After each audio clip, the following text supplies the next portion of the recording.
Good morning, good morning, good morning. Isa pong maganda at pagpalang umaga sa inyong lahat. So today, I'll present to you one of our socialized housing or socialized economic housing, ang Victoria 3 row house natin.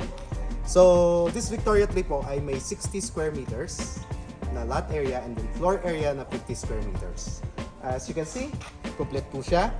May bakod na po siya. Meron na rin po siyang bubong for the carport, covered carport natin. So, dun sa mga Pag-ibig members natin na naghahanap ng medyo mababang down payment at mababang monthly, well, ito na, ang unit para sa inyo. So, pasukin po natin.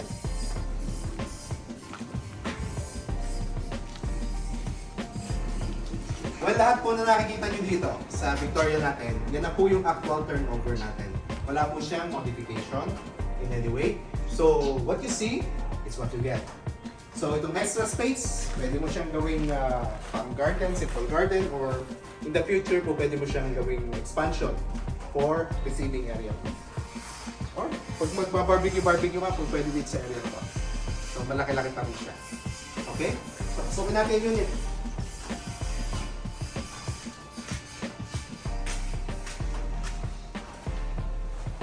So, ito na po yung loob. Ito na, makikita ninyo kung pwede yung mga turnover natin. So, fully painted na siya. May mga tiles na rin siya. So, if ever na hindi nyo gusto yung mga tiles na yan, po pwede naman natin i-replace yan. Depending on sa preferences ninyo. So, dito rin, inclusive na rin ito. May countertop na rin. At, kumbaga, ang unit na to, more of a starter unit para sa mga newlywed, nagsisimula, mga mag-asawa or halimbawa bachelors. So, for small families, pwede po ang unit na ito. So, ito ang first bedroom natin. Tingnan natin. Yan po, first bedroom. Ito naman po yung second bedroom natin.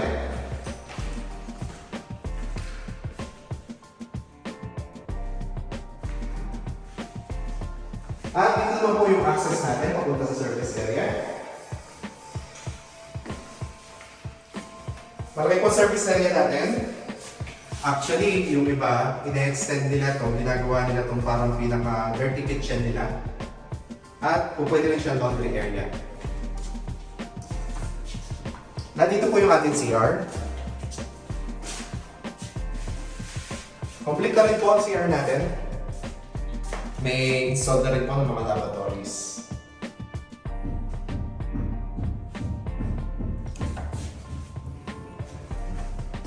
So si unit po ito ay complete na, as you can see.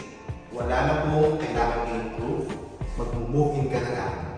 So doon sa mga Pag-ibig members natin, or miski hindi ka Pag-ibig member, we are offering Pag-ibig financing and bank financing and also SIDSI financing dun sa mga member ng SIDSI dyan.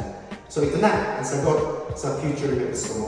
Sa mga investors natin, kumuha na po kayo ngayon. In a few years, you'll thank me.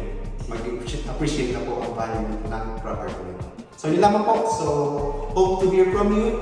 If there will be any questions, kindly contact me sa number below and let's talk about it and have a site meeting. Have a nice day and God bless.